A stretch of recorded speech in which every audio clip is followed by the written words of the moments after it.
Bonjour à tous, ceci est mon smartphone sous Android, et si vous êtes comme moi habitué à l'écosystème Android, au système d'exploitation Android, vous avez probablement l'habitude d'utiliser le Google Play Store, qui est une plateforme sur laquelle vous pouvez télécharger vos jeux, vos applications pour votre smartphone sous Android. Alors il y a d'autres App Store, vous connaissez probablement l'Amazon App Store, mais il y a aussi des Play Store un peu plus ouverts. L'idée en tout cas ici avec le Google Play Store, c'est d'avoir quelque chose, donc déjà piloté par Google, mais aussi contrôlé en termes de contenu. C'est-à-dire que si jamais il y a des applications malveillantes, des choses comme ça, le Google Play Store vérifie en amont que les applications ne sont pas malveillantes et donc elles ne vont pas essayer de vous piquer des données personnelles, de l'argent, des choses de ce type-là. Et de la même manière, le Google Play Store vient avec un ensemble de services, les Play Services, pour aider les concepteurs d'applications à interagir avec les différentes couches du système d'exploitation Android. Eh bien, si vous suivez mon contenu, vous savez que sous Windows 11, que j'ai ici à l'écran, vous avez la possibilité, depuis que donc, cette version est sortie, d'installer également le Google Play Store sur votre machine. Donc ici je vous le lance pour vous le montrer, mais vous voyez que je suis sous Windows 11, il n'y a pas de triche. Pour autant, j'ai bien le Google Play Store et je peux y retrouver aussi mes applications préférées. Ça, c'est pas quelque chose qu'on a nativement sous Windows 11. Ce que propose nativement Windows 11, c'est la capacité d'installer ce qui s'appelle Windows Subsystem pour Android, c'est-à-dire un sous-système, un deuxième système d'exploitation embarqué dans votre système d'exploitation principal Windows 11, qui vous permet d'avoir un sous-système Android sur votre machine Windows 11. Et l'intégration qu'a retenue Microsoft, c'est une intégration avec l'Amazon App Store, donc un ensemble d'applications qui sont a priori fonctionnelles avec Windows 11, même si ce sont des applications Android, vous pouvez les lancer et vous pouvez les manipuler. Je vais vous montrer un truc complètement inutile qu'on peut faire avec le sous-système Android, c'est de lancer l'application Word que vous voyez donc ici dans mon menu démarrer. Cette application Word n'est pas l'application Windows Word, c'est l'application native Android. Donc ici vous avez devant vous l'application Android Word, qui tourne dans le sous-système Android, dans Windows 11. Et donc, je peux, à partir de cette application-ci, application Android, je peux donc ici taper du texte, et vous voyez que c'est une application Android, puisqu'elle permet, par exemple, de redimensionner la fenêtre, comme une application Windows, mais en gérant aussi la taille d'écran, puisque en fonction de si vous êtes sur un smartphone ou sur une tablette, le type d'interaction que vous avez est un petit peu différent. L'idée de cette vidéo, c'est d'aller plus loin que ma première vidéo que je vous remettrai ici en incrustation à l'écran, qui vous expliquait comment installer bêtement le sous-système Android. Donc comment installer la version de base où vous avez l'App Store d'Amazon, et puis vous pouvez aller chercher dessus vos applications et les faire tourner sur votre machine Windows 11, compatible évidemment, puisque toutes les machines ne sont pas compatibles avec le sous-système Android. Cependant, il y a quand même un souci à ça, c'est que même si l'Amazon App Store est relativement riche, vous n'avez dans l'Amazon App Store qu'un nombre limité d'applications, en particulier vous n'avez pas par exemple Word, même si je pense que vous vous moquez quand vous avez Windows 11 d'avoir Word sous Android, puisque vous pouvez l'avoir nativement sous Windows 11, mais vous avez aussi un tas d'applications, un tas de jeux qui ne sont pas disponibles dans l'Amazon App Store, et donc qui vont vous brider. Dans cette vidéo, je vais vous expliquer comment on installe les Google Play Services, donc un ensemble applicatif, les services Google, mais aussi le Play Store Google, donc l'App Store de chez Google, pour aller installer des applications supplémentaires. Je précise dans cette vidéo que ça demande quand même un niveau de compétences techniques un peu élevé. C'est pas forcément à la portée de tout le monde et ça va pas se faire en 3 clics. Donc je vous ai quand même fait cette vidéo pour vous expliquer comment ça marche, mais attendez-vous quand même à un petit peu galérer. C'est pas quelque chose d'évident, surtout que la technique que je vais vous montrer, qui est la technique, on va dire, la plus ouverte, celle qui utilise des open source et qui utilise des logiciels publiés sur SourceForge, et pas forcément la plus facile d'accès. Je vous mettrai en toute fin de vidéo une alternative où vous cliquez, ça marche, mais attention, vous êtes du coup directement sensible à la qualité de ce qui va être produit. Donc c'est-à-dire si jamais au niveau communauté on vous a introduit dans les fichiers que vous avez utilisés des virus ou des choses malveillantes, vous allez évidemment avoir des petits soucis ensuite. Donc moi je vous montre la solution que je trouve la plus sûre et la plus fiable, mais c'est pas la plus facile à mettre en place. En tout cas, à la fin de cette vidéo, non seulement, comme dans ma vidéo précédente, vous aurez le sous-système Android, mais en plus vous aurez la capacité, comme je vous l'expliquais, d'avoir le Google Play Store et donc d'aller chercher d'autres applications. Attention, elles ne sont pas toutes compatibles, elles ne sont pas toutes pleinement fonctionnelles. On reste ici sur des applications qui tournent, dans mon cas de figure, sur un ordinateur Windows, donc avec des capacités matérielles qui sont différentes d'un smartphone ou d'une tablette. Donc vous verrez que tout ne fonctionne pas parfaitement. C'est à vous ensuite avec tout ce nouveau jeu d'applications qui s'offre à vous, d'aller regarder déjà en fonction de ce dont vous avez besoin, ce qui va fonctionner, ce qui va pas fonctionner. Vous pouvez faire de la domotique, vous pouvez aller commander vos plats préférés, vous pouvez faire éventuellement des commandes vocales sur vos machines, ou aller faire des commandes Amazon directement avec l'application Android. À vous de voir si c'est utile, à vous de voir si c'est fonctionnel, en fonction de vos besoins. Voilà, donc je vous montre tout de suite comment on installe tout ça, puis en fin de vidéo, je vous expliquerai un petit raccourci si jamais vous êtes intéressé. De mon côté, ça fait un bon moment que j'utilise le sous-système Android, et même l'intégration des Google Apps, donc tout ce qui est Play Services et applications Google, le compte Google, dans Windows 11, puisqu'avant même de vous faire la première vidéo sur WSA, donc le sous-système Android, j'avais déjà intégré les Play Services, et je jouais déjà avec tout ça. J'ai décalé cette vidéo-ci parce que j'attendais d'avoir une bonne vue en fait des pratiques pour injecter les Google Apps dans un sous-système Android sous Windows 11. Et il se trouve que ça reste la méthode de LSPosed, donc l'organisation LSPosed, avec Magisk on WSA, qui est, je pense, la méthode la plus fiable et la plus pratique pour le faire. Ça s'appelle local puisqu'en fait, ils ont abusé du principe des GitHub Actions, qui permettait directement depuis le dépôt GitHub de faire une build, donc une construction de ce dépôt. Donc maintenant, il va falloir le faire en local, mais vous verrez, c'est quelques étapes supplémentaires, mais c'est pas très compliqué, même si ça nécessite quand même de déclencher quelques petits scripts. Je vous montrerai rapidement comment on s'y prend. Alors, avant de faire tout ça, il faut évidemment que je nettoie ma machine, puisque j'ai ici le Play Store, donc j'ai l'intégration Google et compagnie qui est déjà en place. Donc ce que je vais faire, je vais être assez drastique, je vais supprimer complètement le sous-système Android, je vais le réinstaller pour me remettre à peu près dans l'étape où j'étais quand je vous ai fait la vidéo sur la première vidéo en fait sur WSA, avec juste en fait l'Amazon App Store et donc juste accès aux applications officielles fournies sur l'Amazon App Store et éventuellement aussi la possibilité de faire un sideload, donc de prendre un fichier APK et de le pousser sur le sous-système. Pour réinitialiser complètement le sous-système Android, vous allez dans paramètres applications installées. Dans la liste des applications installées sur votre machine Windows 11, vous verrez que si vous tapez Android dans le moteur de recherche qui est ici, ça va vous filtrer différentes choses qui sont installées actuellement sur la machine. Vous allez dans le sous-système ici Android, vous cliquez sur les 3 petits points. Alors vous pouvez faire option avancée, si vous voulez juste le réinitialiser, si vous avez juste des bugs et que vous voulez pas le désinstaller mais vous voulez juste le réinitialiser. Alors, vous avez ici la fonctionnalité donc soit de réparation, soit de réinitialisation, et nous on va le désinstaller, en tout cas moi je vais le désinstaller, pour revenir dans un état complètement neuf, c'est-à-dire sans ce sous-système de configurer. Si vous recherchez ensuite à nouveau Android dans les applications installées, normalement vous verrez que toutes les applications que vous avez installées ont sauté, donc faites attention si vous utilisez la désinstallation, contrairement à la réparation ou à la réinitialisation, vous perdez tout. Alors normalement les entrées ici vont aussi se mettre à jour dans votre menu démarrer, donc vous devriez voir les applications disparaître. Si c'est pas le cas, attendez quelques secondes ou quelques minutes, le temps que votre menu démarrer se répare. Et ensuite, dans mon cas de figure, il suffit de réinstaller le sous-système Android, et pour ça, on fait comme dans la première vidéo. Alors même s'il y a plusieurs techniques, ligne de commande ou Microsoft Store, je vous renvoie vers la première vidéo donc sur le sous-système pour en voir plus.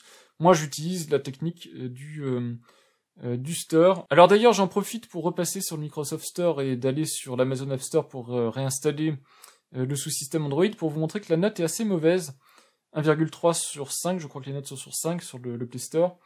La note est pas bonne parce que, en fait, et c'est pour ça qu'il y a cette deuxième vidéo, il y a beaucoup de contenu d'applications que les gens ont l'habitude d'utiliser sur Android qui ne sont pas disponibles sur l'App Store d'Amazon, et donc forcément les gens sont un peu frustrés parce qu'ils retrouvent pas directement sur leur machine Windows 11 les applications qu'ils ont l'habitude d'utiliser.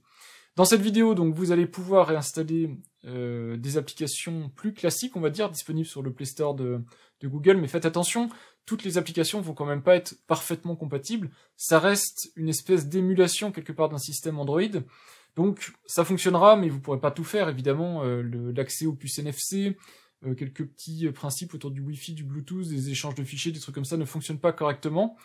Ça reste quand même un sous-système sur votre machine Windows 11, c'est pas comme si vous aviez une tablette ou un smartphone natif Android. Pendant que mon sous-système se réinstalle, j'en profite pour vous parler un peu de Magisk on WSA. Donc ici en fait le principe c'est que c'est un dépôt GitHub, alors malheureusement je vous l'ai dit, étant donné qu'ils ont un petit peu abusé des ressources de GitHub, Ils ont été d'abord bannis, enfin bloqués, puis ensuite ils sont revenus avec cette version locale du projet. Mais donc ça nécessite de construire tout ça localement.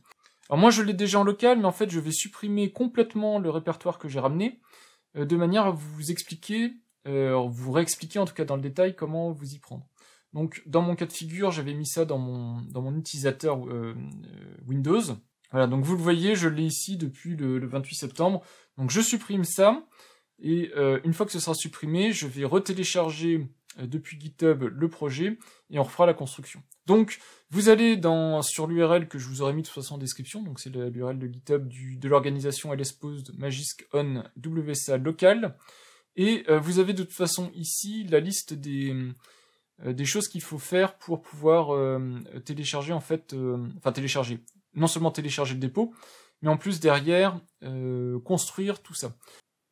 Donc j'ai à nouveau le sous-système Android qui est disponible sur ma machine, par contre il est tout neuf, c'est-à-dire que dedans je ne vais rien avoir évidemment comme application utilisateur ou comme application système. En attendant que le sous-système soit prêt, on va préparer en tout cas Magisk. Donc pour ça il vous faut un sous-système Linux. Alors je sais, je suis désolé, ça fait beaucoup d'étapes et beaucoup de complications, c'est pas moi qui fais les règles du jeu en fait. Malheureusement, il se trouve que pour pouvoir installer les Google Apps, il faut construire Magisk, puisque maintenant le projet en lui-même ne me permet plus comme ça facilement de récupérer des choses qui sont préfabriquées, puisque malheureusement ils ont consommé beaucoup trop de ressources sur GitHub. Alors pour ce faire, il faut un sous-système Linux, donc le sous-système ici WSL, avec moi par défaut j'ai choisi une distribution Ubuntu. Également présent sur une machine. Alors pas forcément la machine sur laquelle vous installez WSA et vous voulez les Google Apps, ça peut être une autre machine, mais dans ce cas-là, vous verrez qu'il faut demander une option pour zipper le contenu construit par Magisk, comme ça vous le mettez sur une clé USB et vous pouvez l'installer sur une autre machine assez facilement. Sinon, vous n'êtes pas obligé de zipper le contenu. Donc, la première étape, ça va être de se mettre dans un répertoire de votre choix. Moi, personnellement, je me mets dans mon répertoire d'utilisateurs. J'utilise mon utilisateur local, et c'est à cet endroit-là que je vais faire un git clone. Et pour faire le git clone, en fait, vous récupérez donc l'URL du dépôt, donc vous avez un petit bouton ici pour le faire. Vous faites git clone et vous entrez ici, vous appuyez sur entrée. Ce que ça va faire, c'est que ça va copier en fait le contenu de ce dépôt open source sur votre machine. Alors le dépôt est petit, il fait 24 mégas, je crois, un truc comme ça. Donc ça va aller assez vite. Vous allez voir que c'est une autre histoire pour construire les Google Apps. C'est plutôt de l'ordre de 1,5 giga, quelque chose de cet ordre-là. Donc quand c'est fait, vous rentrez sur le répertoire qui vient d'être créé. Donc le répertoire s'appelle Magisk on WSA local, exactement comme le nom du dépôt qui est là. Et si vous regardez ici dans la description du dépôt, vous aurez quelques indications. En particulier, on vous dit de rentrer dans le fichier scripts, ce que vous pouvez faire. Et si vous suivez en fait les indications, ici on vous dit, vous pouvez taper cette ligne de commande là qui vous expliquera comment vous pouvez faire pour construire tout ça. Donc vous avez l'ensemble des options pour construire vos Google Apps avec est-ce que vous voulez supprimer l'Amazon App Store et compagnie. Nous on va faire le script de base qui est le script run sh qui se trouve exactement au même endroit. Donc on le lance, vous verrez qu'on a un petit menu, alors graphique, ça reste du texte mais c'est un petit menu. Vous choisissez l'architecture de construction, donc c'est l'architecture cible pour construire tout ça. Donc si vous êtes ici, moi je suis sur une plateforme Intel quoi qu'il arrive, à la fois pour installer mes Play Services mais aussi pour construire, donc je choisis x64. Pour le sous-système Android, je suis en Retail et je mets Retail, donc pareil Magisk, je choisis une version stable parce que j'ai pas envie de tester les versions de développement. Est-ce qu'on veut installer les Google Apps? Bah oui, c'est l'objectif ici d'avoir le Play Store et toutes les Google Apps, donc je dis oui. Vous avez deux options pour les Google Apps, soit l'Open Google Apps, et dans ce cas-là vous avez des variantes que vous pouvez choisir, soit vous avez Mind the GApps, donc à vous de choisir. Moi je choisis Mind the GApps qui est la version par défaut. Je garde l'Amazon App Store, je choisis de router le sous-système Android, donc de récupérer les droits super utilisateurs avec la technique Magisk, donc je fais oui. Et compresser la sortie, je fais non, parce que sinon ça demande beaucoup de ressources à la fin, et là je suis sur une seule machine, donc j'ai pas besoin de le faire. Donc ensuite, alors ici il se trouve que comme il y a une élévation de privilège, on me demande de taper mon mot de passe d'utilisateur. Voilà, et ensuite vous avez juste à attendre que ça se fasse. Alors c'est un petit peu long, ça va prendre quand même quelques minutes, voire quelques dizaines de minutes si votre machine est un petit peu lente. parce qu'il y a quand même, en gros, je vous ai dit, 1,5 giga de données à construire. Donc ça peut prendre un petit peu de temps. Donc vous attendez ici, vous verrez qu'il y a du téléchargement qui rentre en jeu. Donc déjà, votre vitesse de connexion va être importante. Et ensuite, il y a quelques phases de construction qui vont aussi prendre un petit peu de temps. Donc vous voyez en particulier ici, vous avez quand même 1,3 giga de téléchargement, ne serait-ce que pour télécharger le contenu de tout ce qui est Google Apps. J'en profite aussi pour dire, on le voit dans les URL qui apparaissent ici, que le téléchargement se fait directement avec des projets qui sont sur SourceForge. Donc c'est des sources que vous pouvez contrôler vous-même si vous avez peur d'injecter des choses qui ne vont pas sur votre système Windows. Vous pouvez contrôler qu'est-ce qui est hébergé exactement sur ces différents dépôts SourceForge.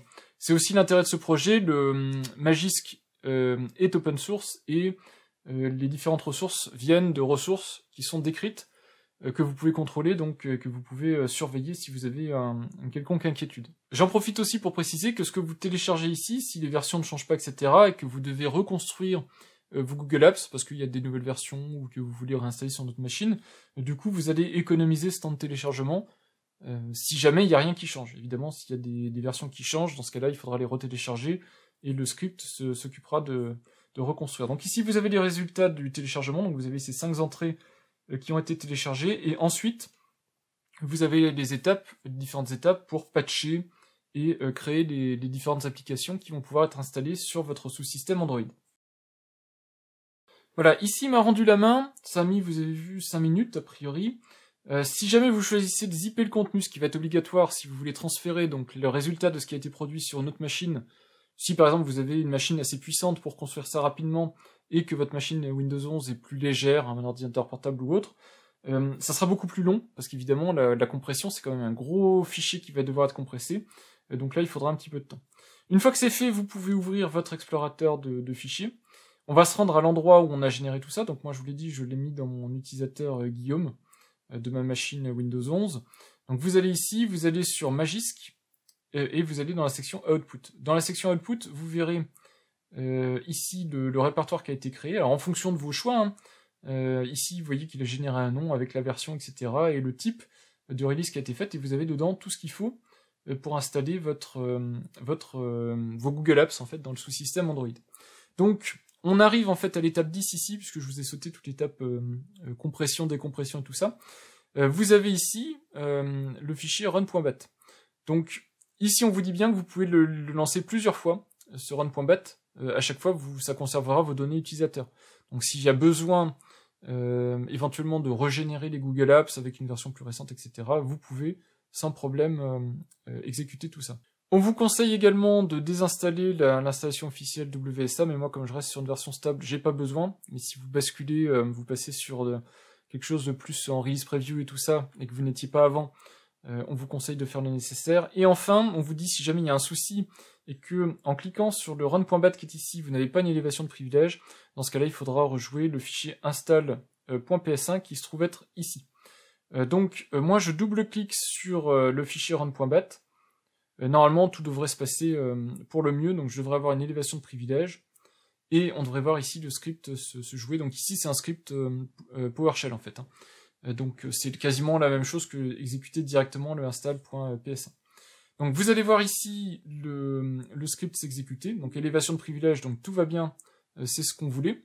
Et ici, vous allez voir donc les différentes étapes d'installation. Alors ça va un petit peu clignoter dans tous les sens, puisqu'il va installer, il va patcher en fait votre installation du sous-système Android, et puis il va aussi venir injecter les différentes APK, donc il fait un sideload en fait quelque part, pour pousser les différents APK.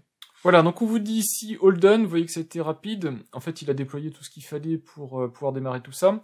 Démarrage du sous-système Android, et puis ensuite normalement on devrait pouvoir avoir le Play Store de disponible, alors peut-être il est même déjà disponible ici, dans la liste des applications, on peut aller vérifier tout de suite, ou alors il faudra attendre un petit peu le temps que le sous-système démarre. Donc ici apparemment je ne l'ai pas encore, donc on va attendre un tout petit peu que le sous-système Android démarre, voir si le sous-système apparaît une fois qu'il est... la partie en tout cas Google Apps apparaît une fois que le sous-système est chargé.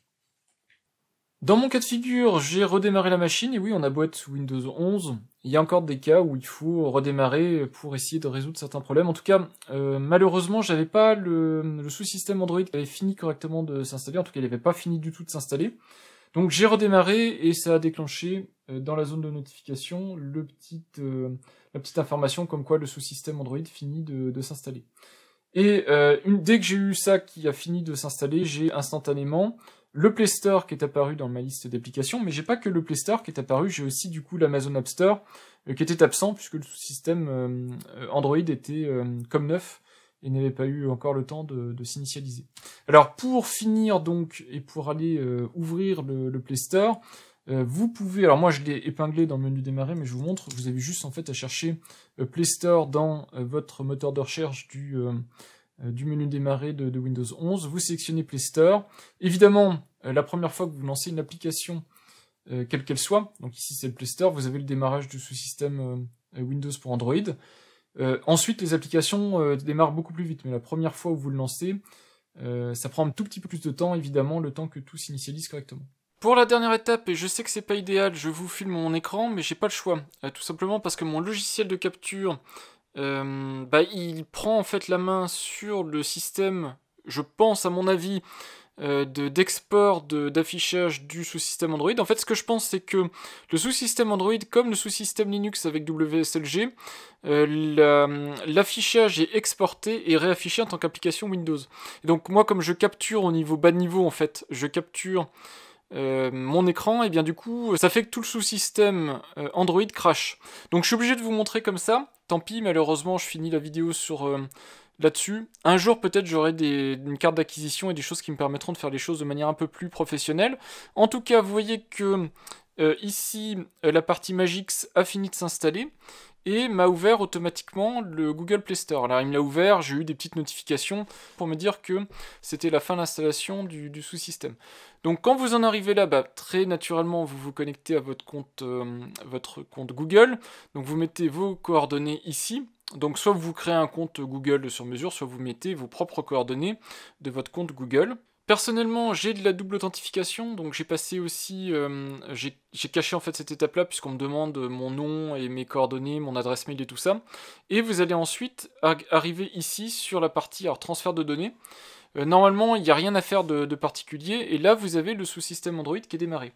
Donc ensuite, vous avez le Play Store qui apparaît dans votre menu démarrer, vous le voyez ici.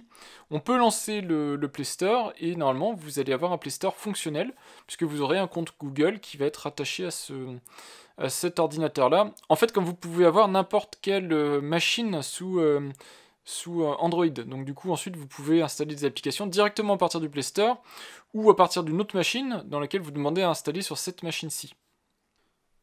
Vous voyez ici que je suis bien rattaché à mon compte Google, donc avec mon compte personnel. On va faire une petite recherche Google juste pour vérifier que c'est fonctionnel. Alors, on va pas installer un truc extraordinaire, on va installer par exemple Google Maps. Ça devrait suffire. Donc, juste pour vous montrer, en fait, grâce à ça, vous avez l'ensemble des Play Services qui sont disponibles. On les voit d'ailleurs qui s'installent ici, dans la zone de notification, on voit que les Play Services s'installent. Donc j'ai maintenant sur la machine la capacité d'installer des applications Android dépendant des Play Services. Et il y a beaucoup plus d'applications Android de nos jours, en tout cas qui sont dépendants des Play Services, que d'applications qui ne le sont pas. Du coup, vous aurez certainement des applications qui nécessiteront les Play Services et donc le Play Store. Donc ça vous permettra d'installer ce type d'application. Donc on installe Google Maps, comme ça on va vérifier ensemble que ça fonctionne. Donc ici on le voit, installation de Google Maps avec donc le prérequis Windows Subsystem for Android et les Play Services. Voilà, donc c'est une installation en fait classique d'application Android, c'est juste que le cas particulier ici, c'est qu'on le fait sur un sous-système Android installé directement dans Windows 11, sinon à part ça, il n'y a pas de différence majeure. Donc voilà, une fois que l'application est installée, vous pouvez l'ouvrir. Alors vous voyez que cette application en particulier, même si elle est connectée sur mon compte Google, on voit ici j'ai mon petit avatar, j'ai pas accès au GPS, tout ne fonctionne pas parfaitement. C'est pour vous montrer qu'il y a des choses fonctionnelles, des choses qui le sont un peu moins. Ici en particulier, c'est pas un problème de droit ou autre, c'est Google Maps sur un système Android avec des Play Services, donc exactement comme n'importe quel téléphone, vous pouvez demander localisation précise, exacte ou approximative.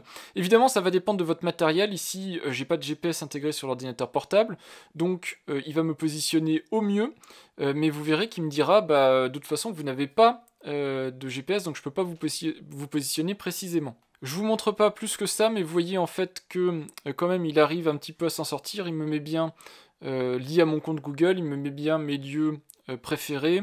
J'ai la possibilité ici de me positionner géographiquement, mais donc sans le GPS, c'est un peu limité. Donc c'est pour vous montrer que tout n'est pas parfait, tout ne fonctionne pas exactement comme vous vous attendez, mais au moins vous avez accès au Google Play Store et à l'intégralité des applications. À vous d'essayer ensuite au cas par cas ce qui fonctionne pas. N'en demandez quand même pas trop, ça reste un sous-système Android sur une machine Windows 11, c'est pas ni un téléphone Android ni une tablette Android, donc évidemment les capacités resteront limitées et tout n'est pas porté ou tout n'est pas complètement fonctionnel. Ça va s'améliorer avec le temps, mais la partie Play Store n'est pas une fonctionnalité on va dire au cœur du sous-système Android développé par Microsoft, donc évidemment ce sera jamais parfait par rapport à une machine native Android. Évidemment, cette vidéo n'est pas sponsorisée, donc je vais certainement pas installer une poubelle comme Red Shadow Legends. Par contre, je vais mettre le petit jeu Simon Katz, puisque je vous l'ai montré installé directement depuis l'Amazon App Store. Maintenant, je vais vous le montrer installé depuis le Google Play Store. Donc c'est exactement le même jeu, sauf qu'ici on passe par un autre store. Quand je démarre le jeu, vous voyez que le jeu démarre et crash. Donc vous voyez que le jeu ne démarre pas depuis les Play Services. Si je prends le même jeu dans l'Amazon App Store, vous verrez que normalement ce jeu est fonctionnel, puisqu'il n'est pas dépendant des Play Services, et il n'a pas certaines limitations que peuvent avoir certains jeux qui ont besoin de certaines fonctionnalités. Donc je désinstalle le jeu depuis Play Services, je le réinstalle, donc je réinstalle l'APK depuis l'Amazon App Store, pour vous montrer qu'avec l'Amazon App Store, j'ai pas ces soucis-là. Le jeu démarre puisque il n'y a pas les dépendances Play Services dans la version Amazon App Store, puisque on peut pas présupposer quand on installe un jeu depuis l'App Store qu'on est connecté Google. Donc ici vous allez voir que le jeu démarre et puis ensuite je peux y jouer. Ça je vous l'avais déjà montré, hein, donc il n'y a rien de nouveau. Pour vous montrer aussi que il y a pas mal de choses qui ne sont pas fonctionnelles, même si on a le Play Store et les Play Services. Donc, vous voyez, le jeu est fonctionnel, il y a du son, etc. Dans l'Amazon App Store, dans Google Play, en fait, le jeu n'était pas fonctionnel, je ne pouvais pas le démarrer. Voilà, donc ne vous attendez pas à des merveilles, c'est pour ça que dès le début de la vidéo, je vous ai mis en garde.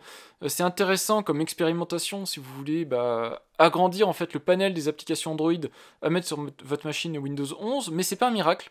Il y a pas mal pour moi en tout cas, de ce que j'ai pu observer, il y a pas mal d'applications et de jeux qui ne sont pas fonctionnels, et donc vous allez vous retrouver probablement dans ma situation. Donc faites bien attention, ne perdez pas trop votre temps, faites-le vraiment si vous aviez besoin du Google Play Store, si vous avez besoin de quelques applications qui ne sont pas sur l'Amazon App Store, que vous ne pouvez pas faire en sideload, mais ça ne va pas vous résoudre tous vos problèmes. Évidemment, avec le temps, il y aura, je vous le redis, probablement des compatibilités qui vont s'améliorer, mais ça va jamais être parfait, donc il faudra s'attendre à ce que certaines choses ne fonctionnent pas et ne fonctionnent même jamais. On en arrive donc à la dernière étape. Je vous avais promis au début de la vidéo de vous montrer une version plus facile pour installer la partie Google Apps sur votre sous-système Android. Et bien c'est maintenant le moment de vous le montrer. Donc pour vous rappeler ce qui s'est passé en fait à l'origine, donc vous avez vu qu'on a manipulé le dépôt qui s'appelle Magisk on WSA local. À l'origine en fait ce qui se passait c'est que vous aviez le dépôt Magisk on WSA. Vous aviez juste à le cloner, enfin à faire un fork en tout cas directement sur le site GitHub, et directement depuis GitHub, avec le principe des GitHub Actions, vous pouviez faire construire ce projet en choisissant votre architecture, donc par exemple x64, la distribution, donc Pico ou autre chose, et puis vous pouviez aussi définir quelques petits trucs supplémentaires, et ça vous construisait sur mesure votre distribution Magisk Google Apps que vous pouviez mettre ensuite sur votre installation WSA. C'était pratique, mais bon, comme il y a eu des abus et que ça faisait une charge de travail phénoménale sur les serveurs GitHub, tout ça a été désactivé, donc maintenant il faut basculer sur une version où chacun construit pour soi, en local, la distribution dont il a besoin. Cependant, il y a quand même des projets qui, alors soit ont réussi à forker le template à temps, et donc continuent à jouer un petit peu avec ce type de mécanisme, sachant qu'ils vont probablement tôt ou tard se faire couper aussi leur compte GitHub. L'autre possibilité, vous le voyez ici, c'est d'aller sur d'autres projets, comme le projet WSA Builds, où il y a des personnes qui ont qui ont mis en place des serveurs pour construire en fait Magisk, et qui fournissent des releases. Vous les avez ici. Donc les releases, vous avez le sous-système pour Android directement équipé avec Magisk et MindZGApps. Donc vous avez tout ce qu'il faut là-dedans et vous avez juste à faire un clic, vous téléchargez et vous avez la possibilité de le faire en quasiment une étape, on va dire. Donc vous avez un guide complet qui a été rédigé, alors en anglais bien sûr, mais vous avez un guide complet qui vous indique les prérequis, le type d'architecture, ce qui est supporté, ce qui n'est pas supporté, et tout ça, et les étapes d'installation. Vous voyez qu'au niveau des étapes d'installation, on vous dit que, mis à part le fait qu'il faut désinstaller complètement le sous-système Android pour récupérer en fait la nouvelle version qui va être pré-packagée ici dans ce cas de figure là, vous allez sur la page que je vais vous montrer, Release, vous téléchargez celle qui vous intéresse, vous prenez donc le fichier zip, vous le décompressez et vous le lancez exactement comme je vous ai montré avec le fichier que vous avez vous-même créé. Donc ensuite il suffit de le lancer et ça va être exactement le même principe, vous voyez ici avec PowerShell, install PS5 et en fait ce que fait le run.bat de ce que vous avez construit vous-même. Voilà, vous voyez que c'est assez facile, donc comment vous récupérez ça, une fois que vous avez lu le guide dans le détail pour être sûr de ne pas faire de bêtises. Donc vous allez sur le dépôt WSA Build que je vous indique, vous allez dans la section Releases, et ici vous aurez à chaque fois qu'il y a une nouvelle version intéressante packagée, vous aurez une entrée ici. Donc vous allez dans cette version-ci, vous avez juste à télécharger ici donc le fichier qui fait 903 mégas. Faites bien attention aussi à prendre le système d'exploitation qui correspond, ça pourrait faire l'objet d'une autre vidéo, mais on peut, alors avec quelques petites combines, essayer de faire démarrer un sous-système en fait Android sur Windows 10. Donc vérifiez bien que vous prenez la version Windows 11, puisque vous avez aussi des distributions Windows 10. Ne vous trompez pas, sachant que pour Windows 10 c'est un tout petit peu plus compliqué, donc il y a quelques explications sur comment on peut activer le sous-système Android pour Windows 10. Voilà, donc c'est un clic, vous téléchargez, vous dézippez, vous cliquez, enfin vous lancez l'installeur exactement comme c'est indiqué ici, et normalement vous devriez avoir le même état final. C'est juste qu'en fait, ce qui m'embête avec cette procédure, c'est qu'elle est plus opaque. Vous téléchargez un fichier, alors je pense pas que la personne qui construit tous ces livrables vous veut du mal, mais c'est pas possible en fait de surveiller précisément ce qui a été fait dans ces fichiers qui ont été repackagés. Si jamais il se trouve que la personne venait à être malveillante ou dans les process de build, voilà, il y avait quelqu'un qui voulait faire des choses pas sympas, vous pourriez très facilement vous faire piquer par exemple votre compte Google au moment où vous vous enregistrez sur le Play Store, des choses de ce type-là. Donc c'est pour ça que je le mets pas en avant, c'est vraiment une solution de dernier recours et faites attention si vous passez par cette solution-là. Je vous l'indique, mais faites attention, c'est ni une solution privilégiée, ni une solution à choisir en premier recours. Choisissez plutôt la solution qui est la moins facile, mais sur laquelle vous avez un contrôle total, ou presque total, sur la manière de construire votre sous-système Android et les Google Apps que vous allez intégrer dedans. Voilà ce qui conclut cette vidéo, j'espère que c'était assez clair pour vous. Vous avez vu donc dans une précédente vidéo comment on installe le sous-système Android, et donc je vous ai remontré ici, on récupère l'Amazon App Store, que vous pouvez enlever si vous en voulez pas. L'Amazon App Store en lui-même, si vous le désinstallez, même sous Windows, vous allez continuer à conserver le sous-système Android, c'est juste que vous n'aurez pas la capacité avec l'Amazon App Store d'installer facilement des applications. Mais vous pourrez toujours prendre des APK et les mettre dans votre sous-système Android. Et je vous ai montré donc comment récupérer les Google Play Services et donc le Play Store de chez Google fonctionnel. Ensuite, à vous de voir, en fonction de vos besoins, si les applications que vous vouliez utiliser sont fonctionnelles ou pas sur votre machine et à quel point elles sont utiles. Donc à vous de voir, en fonction de vos besoins, en fonction de vos utilisations du quotidien, si vous allez y trouver des applications que vous cherchez ou pas. En tout cas, moi je vous aurais montré comment vous pouvez vous débrouiller pour installer les Play Services et j'espère que ça vous sera utile. Merci d'avoir regardé cette vidéo et puis je vous dis à bientôt pour de prochaines vidéos. Au revoir!